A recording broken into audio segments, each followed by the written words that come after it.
বিচারের জন্য আসছি। জি আসসালামু আলাইকুম। তখন বাচ্চার দিকে কথা বলতে পারি।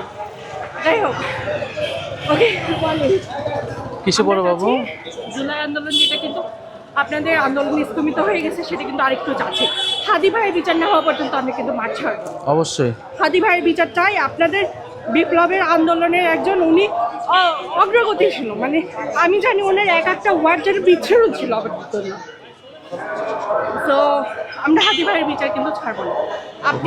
আমরা কালকে রাতে আমি আমার হাজব্যান্ডের সাথে ডিসকাস করতেছিলাম যে আমরা সংসদে জানি না জামাত উঠবে কিনা, বাট যেহেতু বিএনপির, আমি পজিটিভটাই বলতেছি, বিএনপি আমাদের পুরানো প্রজন্ম থেকে কি জানে আসছে, বাংলাদেশের রাজনীতি হয় আওয়ামী লীগ না হয় বিএনপি। তো এখানে একটা বাঙালি পুরানো মস্তিষ্ক থেকে একটা চান্স আছে যে বিএনপি আসার চান্স আসতে। তো আমরা তো চাই আপনি এবং হাসনাত ভাই অবশ্যই দলীয় হোক বিরোধী দলীয় হোক সংসদে থাকেন এবং আমাদের হয়ে রিপ্রেজেন্ট করেন।